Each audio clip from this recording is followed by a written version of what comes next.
As COVID-19 tests become more widely available across the U.S., scientists have warned about a growing concern: many people with negative results might actually have the virus. That could have devastating implications as a global recession looms and governments wrangle with the question of when to reopen economies shuttered as billions of people were ordered to stay home in an effort to break transmission of the deadly disease. The majority of tests around the world use a technology called PCR, which detects pieces of the coronavirus in mucus samples. But there are a lot of things that impact whether or not the test actually picks up the virus. Priya Sampathkumar, an infectious diseases specialist at Mayo Clinic in Minnesota, told AFP.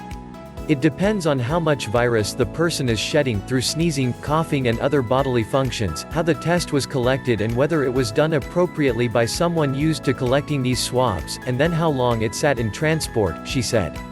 The virus has only been spreading among humans for 4 months and therefore studies about test reliability are still considered preliminary.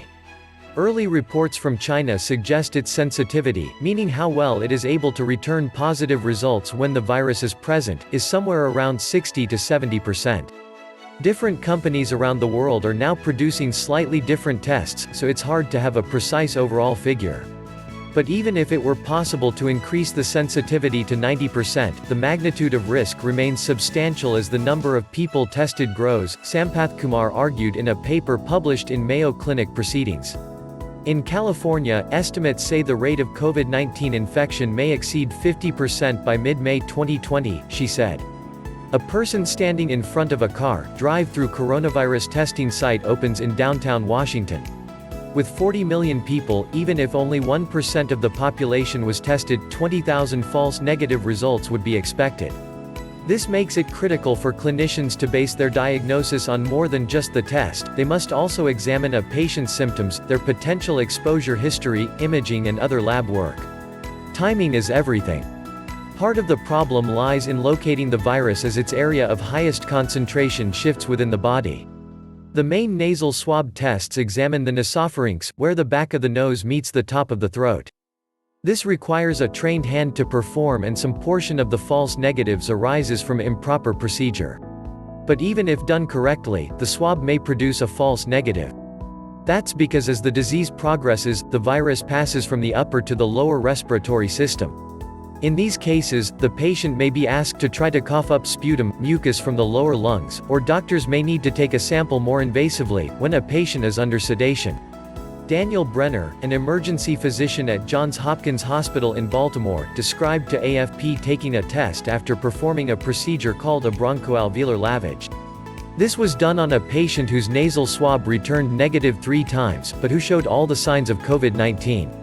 Eventually, the patient's medical team placed a camera down his windpipe to examine the lungs, then sprayed fluid in and sucked out the secretions, which were then tested, resulting in a positive.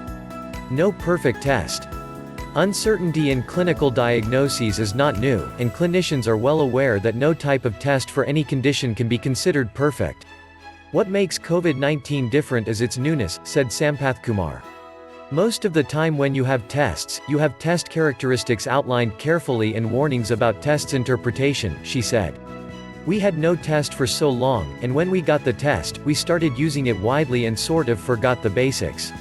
After being slow to start mass testing, the U.S. has ramped up production and has tested almost 2.5 million people, with pharmacists now authorized to carry out the procedure. But the real fear of that is people who are given a false negative test and then decide that they're safe to go around their daily life and go out and expose people, said Brenner. Much hope is placed on newly available serological tests which look for antibodies produced by a person's body in response to the virus and can tell whether a person was infected, long after they recovered.